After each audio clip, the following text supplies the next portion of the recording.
दोस्तों फिजिक्स समझ में नहीं आ रहा है, कोई बात नहीं।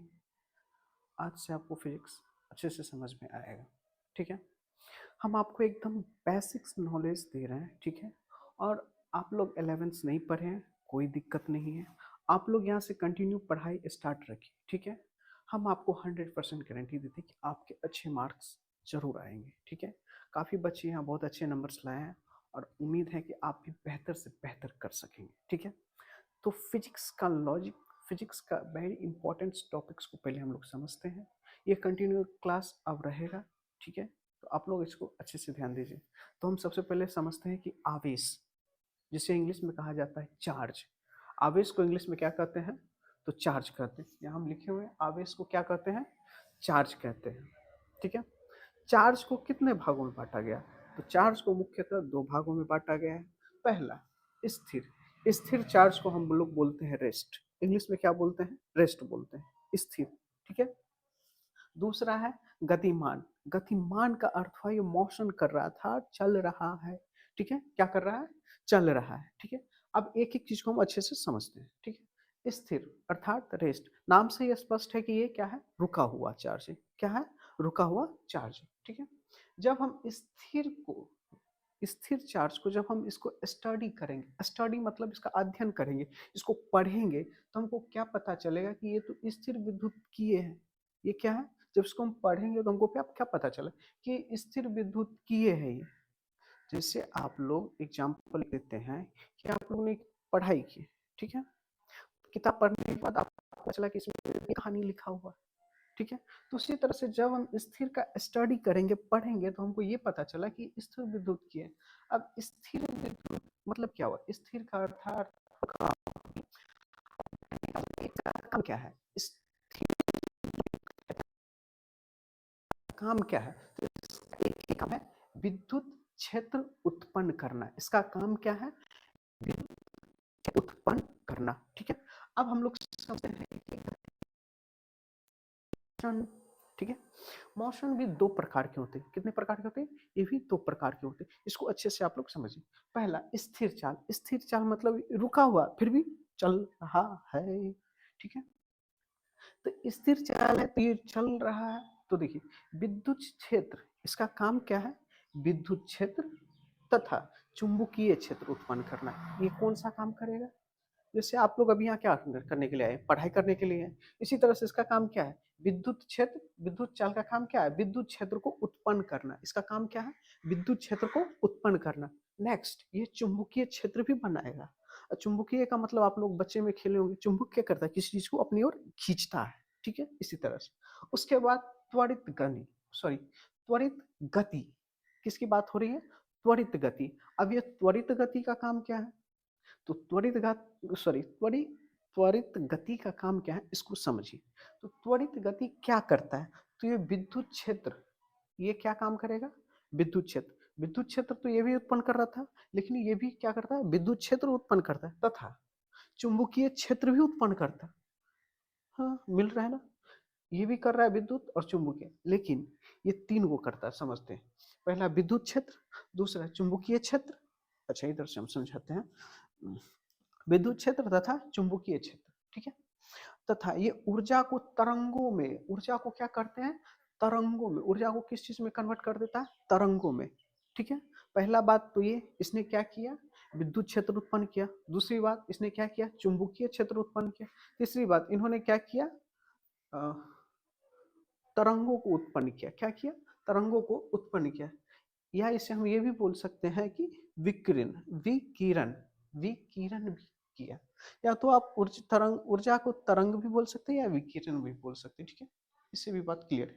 चलिए आगे और कुछ लेक्चर को अच्छे से समझते हैं। ठीक है, हमने आवेश के बारे में अच्छे से जानकारी ले ली, लेकिन आवेश की कुछ कहानी है। आवेश कैसे तैयार हुआ, आवेश को कब खोजा गया, आवेश लगभग कितने साल पहले आया, इसकी कुछ बेसिक नॉलेज है जो हम ले लेते हैं। ठीक है, ये वेरी इंपॉर्टेंट क्वेश्चन है जो अक्सर एग्जाम्स में कभी कदार आ जाते हैं। ठीक है, ये कभी हाई लेवल के एग्जाम्स होते हैं उसमें पूछा जाता है। ठीक है, तो हम कुछ बात करते हैं आवेश की। तो आवेश की खोज लगभग कितने साल पहले हुई थी? मतलब आवेश कब आया था? तो आवेश लगभग 2600 वर्ष पहले ही आ चुका था। मतलब इसका बारे में पता चल चुका था 2600 साल पहले ही आवेश के बारे में जानकारी मिली। तो एक वैज्ञानिक थे जिन्होंने इसका कुछ प्रैक्टिकली करके लोगों को दिखाया, मतलब प्रैक्टिकली जब उन्होंने किया तो इसको पता चला। आप भी ऐसे कर सकते हैं, सिंपल सी बात है, ठीक है। वैज्ञानिक का नाम था, इसका नाम था थैल्स। इस वैज्ञानिक का नाम क्या था? थैल्स। इन्होंने क्या किया, एक पत्थर ली, ठीक है, एक पत्थर लिया, उस पत्थर का नाम था अंबर। उस पत्थर का नाम क्या था? अंबर। उन्होंने उस पत्थर को क्या किया, फर, फर अर्थात ऊनी कपड़ा, ठीक है, फर अर्थात ऊनी कपड़ा, हम उस वहां पर लिख दिए, ठीक है।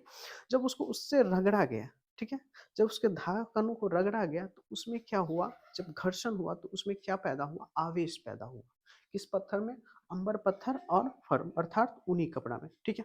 तो वहाँ छोटे छोटे कण जो थे ना उसका, जो उसमें चिपक रहे थे, तो इससे इसको पता जानकारी मिली और इसको उन्होंने आगे और इस पे काम किया और रिसर्च आगे बढ़ाई, ठीक है। ये सब देख रहे हैं, हमको भी पल्ले नहीं पड़ा। ये असल में क्या है, यूनानी लैंग्वेज है, ठीक है। जिस तरह से हर लैंग्वेज होता है उसी तरह से ये यूनानी लैंग्वेज है, ठीक है। तो एक बार बता देते हैं, बताना जरूरी होता है, ठीक है। तो इधर हम क्लियर हो गया, ये चीज़ हमको समझ में आ गई।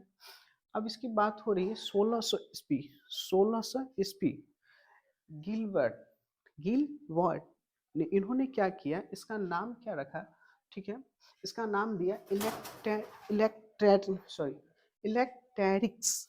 इसका नाम क्या दिया, इलेक्ट्रैटिक्स, ठीक है। जो आगे चल के इलेक्ट्रिक्स और इलेक्ट्रिसिटी बना, ठीक है। ये आगे जाके क्या बना, इलेक्ट्रिक, जिसे हम हिंदी में बोलते हैं विद्युत, ठीक है, और इसका इलेक्ट्रिसिटी जिसे हम कहते हैं विद्युत। ये दोनों नाम कहाँ से आया, तो ये दोनों नाम यहाँ से आया, ठीक है, ठीक है। गिल्वर्स ने इसको कहा था, ठीक है। इसके बाद इसका नाम जो अभी हम वर्तमान में पढ़ते हैं, सो यही इसका नाम है, ठीक है। चलिए आगे कुछ और टॉपिक से उसको अच्छे से हम लोग समझते हैं। बच्चों आगे हम देखने वाले हैं स्थिर वैद्युत की, किसकी बात हो रही है, स्थिर वैद्युत की। ये क्या चीज है, ठीक है, इसका क्या नाम है, इसको हम अच्छे से, इसका डेफिनेशन से सिंपल सी बात है, इसको आप लोग याद रखिएगा, ठीक है। इसको हम आपको समझाते हैं, समझिए। स्थिर वैद्युत की, तो विज्ञान की वह शाखा, किसकी बात हो रही है, विज्ञान की वह शाखा, विज्ञान की वह शाखा जिसमें हम स्थिर, स्थिर का अर्थ होता है रुका हुआ आवेश, क्या, रुका हुआ आवेश, या उसके विद्युत प्रभाव, प्रभाव कैसा हो रहा है, प्रभाव कैसा हो रहा है, तो विद्युत प्रभाव, इसमें जो प्रभाव होगा वो विद्युत प्रभाव होगा, का अध्ययन करते हैं हम, ठीक है। विद्युत प्रभाव का अध्ययन करते हैं हम, इसे ही हम क्या कहते हैं, इलेक्ट्रोस्टैटिक, इलेक्ट्रोस्टैटिक या स्थिर वैद्युतिकीय भी कहते हैं। आप इन दोनों में से कोई एक बोल सकते हैं, चलेगा, ठीक है। चलिए आगे बात करते हैं। इसी को हम कहते हैं इलेक्ट्रोस्टैटिक या स्थिर वैद्युत का कहलाते हैं। जबकि जबकि गतिमान, अब किसकी बात हो रही है, गतिमान, स्थिर की बात होगी, अब गतिमान की। जबकि गतिमान आवेश, गतिमान आवेश यानी विद्युत धारा, यानी विद्युत धारा के अध्ययन को धारा वैद्युत के रूप में हम जाना जाता है। इसे क्या, अध्ययन को धारा के विद्युत के रूप में जाना जाता है। इस अध्याय में हम विद्युत आवेशों को और उनके बीच लगने वाले किसको हम पढ़ेंगे, लगने वाले बल को हम के बारे में अध्ययन करेंगे या इसको पढ़ेंगे, ठीक है। चलिए बच्चों अब हम बात करने वाले हैं आवेश के बारे में, ठीक है। आवेश को हम अच्छी तरह से समझेंगे। तो आवेश कैसे उत्पन्न होता है, तो आवेश को हम तीन तरीकों से उत्पन्न कर सकते हैं। कितने तरीके से, तीन तरीके से हम उत्पन्न कर सकते हैं। हम आपको तीनों तरीके बताएंगे, डिफिनेशंस भी देंगे ताकि आपको अच्छे से समझ में आए। तो आवेश को कैसे उत्पन्न किया जाता है, तो तीन तरीकों से उत्पन्न किया जाता है। पहला घर्षण द्वारा, पहला घर्षण द्वारा, दूसरा चालन द्वारा, तीसरा प्रेरण द्वारा। किसके द्वारा, प्रेरण द्वारा। तो हम पहली बात करेंगे घर्षण द्वारा, ठीक है। ये घर्षण द्वारा कैसे उत्पन्न होता है, तो चार्जिंग बाय द फ्रैक्शन, जिसे हम कहते हैं घर्षण द्वारा, ठीक है, इंग्लिश में। तो सामान्यता अवस्था में, अब कोई भी चीज है क्या, सामान्य अवस्था में जब उसको हम कुछ नहीं कर रहे, एग्जाम्पल के तौर पे हम देख रहे हैं, बताते हैं। कोई लड़की चल रही जा रही है, ठीक है, अब उसको कुछ नहीं कर रहे, कोई दिक्कत नहीं, वो कौन सी अवस्था में, सामान्य अवस्था। कहीं आपने उसको सीटी मारी, छेड़ा, तब क्या होगा? बस उसी तरह से इसके नखरे समझिए। तो सामान्य अवस्था में प्रत्येक पदार्थ उदासीन होते हैं, ठीक है। सामान्य अवस्था में लड़की को आप कुछ नहीं करे तो आपको भी कुछ नहीं करेगा, ठीक है। तो इसी तरह से सामान्य अवस्था में उदासीन होते हैं, ठीक है। अब इसके बारे में हम आगे देखते हैं। देखिए यहाँ पे देखिए, ये सामान्य अवस्था में है तो ये क्या है, दोनों उदासीन अवस्था में। जब इसको हम रगड़ेंगे, इन दोनों को क्या करेंगे, ऐसे रगड़ेंगे। और जैसे किसी लड़की को छेड़ दिए, छेड़ेंगे तो पता है क्या करेगी, तो बस। तो इसको हम क्या किए, अब ये उदासीन है, जब इसको हम रगड़े, तो रगड़ेंगे तो क्या होगा, रगड़ने से ये होने वाला है कि इसमें जितना भी नेगेटिव होगा, मतलब माइनस में, ठीक है। यहाँ देखिए, इसमें से जितना नेगेटिव था सब किसमें चला गया, इसमें चला गया, किसमें चला गया, इसमें चला गया। तो ठीक है, तो घर्षण द्वारा हम इस तरह से उत्पन्न कर सकते हैं। एक एग्जांपल और आप हम देते हैं। यहाँ पे देखिए कंघी है, ठीक है। आप घर पे जाइएगा, खूब सोटिएगा, ठीक है। और उसके बाद क्या कीजिएगा, उसको छोटे छोटे कागज का टुकड़ा लीजिएगा, जमीन पे रखिएगा या फर्श पे या टेबल पे, और उसको ऐसे करिएगा तो क्या होगा, आपस में चिपकेगा। क्योंकि हमने बाल में करके उसको क्या किया, घर्षण किए, उसमें क्या किए, घर्षण किए। तो घर्षण करने पे क्या होता है, जितना नेगेटिव चार्ज होता है उसमें चला जाएगा, ठीक है। नेगेटिव चार्ज इसमें चला जाएगा। और ये कागज जिसको हम कुछ नहीं किए, ये तो उदासीन है, तो नेगेटिव क्या करेगा, पॉजिटिव को चिपकाएगा, ठीक है। तो ये चीज़ आपको अच्छे से क्लियर हो गई, ठीक है। अब हम घर्षण का कुछ डिफिनेशन है उसको हम लिखा देते हैं, ठीक है। चलिए, घर्षण हम आपको अच्छे से समझा दिए, अब घर्षण का थोड़ा डिफिनेशन हम आपको लिखा देते हैं ताकि आपको कोई दिक्कत ना हो, ठीक है। तो समझ लेते हैं घर्षण द्वारा। तो सामान्य अवस्था में हम क्या बताए थे, मान लीजिए दो वस्तु है, यह भी सामान्य अवस्था में, ठीक है। सामान्य अवस्था में प्रत्येक प्रत्येक पदार्थ, जितने भी पदार्थ होते हैं, पर उस जितने भी पदार्थ होते हैं सब पर आवेश क्या होता है, सब पर आवेश क्या होता है, शून्य होता है, मतलब जीरो होता है। क्या होता है, जीरो होता है। क्या होता है, जीरो होता है। अर्थात पदार्थ में इलेक्ट्रॉन इलेक्ट्रॉन माइनस में आवेश, माइनस में आवेश तथा प्रोटॉन, इलेक्ट्रॉन क्या होगा, माइनस में आवेश तथा प्रोटॉन प्लस में आवेश, क्या होगा, प्लस में आवेश, प्लस में आवेश बराबर होते हैं। मतलब क्या होगा, यहाँ माइनस में भी सेम रहेगा और प्लस में भी इधर क्या होगा, ये मान लीजिए कोई पदार्थ है, ठीक है। इसमें प्लस भी रहेगा माइनस भी रहेगा, प्लस भी रहेगा माइनस भी रहेगा, प्लस भी रहेगा माइनस भी रहेगा। तो वही कह रहा है कि बराबर। परंतु जब इन पदार्थों को हम क्या करेंगे, जब इन दोनों पदार्थों को हम इसमें खूब रगड़ेंगे, क्या करेंगे, रगड़ेंगे। जब इन पदार्थों को हम आपस में रगड़ेंगे तो इनमें से एक पदार्थ इलेक्ट्रॉन को क्या करेगा, त्याग देगा, मतलब क्या कर देगा, छोड़ देगा, बोलेगा जाओ बगल में, जाओ दूसरे के पास। तो क्या हो जाता है, वहां से देख रहे हैं माइनस, यहाँ से जाते जाते जाते इधर आ गया, यहाँ से माइनस आते आते आते आते यहाँ पे आ गया, ठीक है। तो इसको हम दर्शाने के लिए आपको इसे दिखाया, ठीक है, करता है। तथा दूसरा पदार्थ इलेक्ट्रॉन को क्या करता है, ये क्या करेगा, ग्रहण करेगा। ये क्या किया, घर्षण के बाद दे दिया, और ये क्या किया, ग्रहण कर लिया, अपने आप अपने पास रख लिया, ठीक है। जैसे आप लोगों को बर्थडे में गिफ्ट मिलता था, आप लोग क्या करते हैं, रख लेते हैं, उसी तरह ये भी भाई साहब चुपचाप रख लिए, ठीक है। त्याग करता है, दूसरा पदार्थ इलेक्ट्रॉन को ग्रहण करता है। जो पदार्थ को इलेक्ट्रॉन को त्याग करता है वो धनावेशित होता है। अब कहने का मतलब है, जो पदार्थ को जो पदार्थ के इलेक्ट्रॉन का त्याग करते, इलेक्ट्रॉन का क्या करते हैं, त्याग करता है, वो धनावेशित तथा इलेक्ट्रॉन को ग्रहण करते हैं वो ऋणावेशित होता है। आपको ये डेफिनेशन क्लियर हो गई, घर्षण क्लियर हो गया। अब हम दूसरी बात करते हैं। तो हम लोगों ने घर्षण देख लिया, अब चालन द्वारा जो आवेश उत्पन्न होता है उसको हम देखते हैं। तो इसके कुछ एग्जाम्पल है, इसके तरीके से चित्र से हम लोग अच्छे से समझेंगे, ठीक है। तो चालन द्वारा कैसे उत्पन्न होता है, तो मान लीजिए कि यहाँ पे नेगेटिव चार्ज है, चार्ज कैसा है, नेगेटिव, लेकिन वस्तु से क्या है, काफी दूरी पे, ये क्या है, काफी दूरी पे है। जब इसको हम संपर्क में लाएंगे, जैसे देख लीजिए यहाँ वस्तु पे हम इसको क्या लाए, संपर्क में लाए, संपर्क में जब ये लाएंगे तो ये क्या हो जाएगा, इसके अंदर चला जाएगा, इसके अंदर चला जाएगा, और ये क्या करने लगे, आवेश उत्पन्न होने लगेगा, ठीक है। यहाँ पे देखिए पूरा क्या हो गया, इसमें चार्ज आ गया। ये नेगेटिव की बात थी, अब पॉजिटिव में देख लीजिए, यहाँ पे कुछ नहीं, तो कुछ नहीं, तो अभी इसका क्या है, शून्य है। जब इसको हम बगल में लाएंगे, जब इसको हम संपर्क में लाएंगे तो ये क्या हो जाएगा, आवेश को उत्पन्न करने लगेगा। जैसे एग्जांपल में यहाँ पे, ठीक है। तो इसका कुछ डिफिनेशन है उसको देख लेते हैं। जब किसी पदार्थ को इसकी बात हो रही है, किसी छड़ से संबंधित कर प्लस या माइनस आवेश, या तो हम क्या कर रहे हैं प्लस दे रहे हैं, या फिर हम इसमें क्या दे रहे हैं, यहाँ पे देख लो प्लस आवेश है, यहाँ पे प्लस आवेश है। अभी ये क्या है, दूरी पे है, ये अभी दूरी पे है, ठीक है।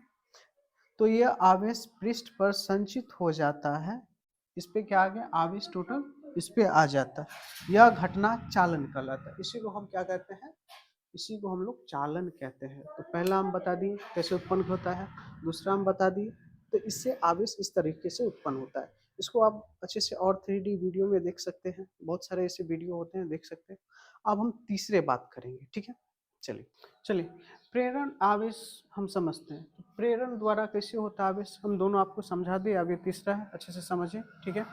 प्रेरण द्वारा, ठीक है, उसके बाद हम आप आवेश क्या है उसको भी हम अच्छे से समझा देते हैं। समझिए, ये कोई वस्तु है, ठीक है, इस पे चार्ज कैसा पॉजिटिव है नेगेटिव है, दोनों है, प्लस में भी है माइनस में भी है।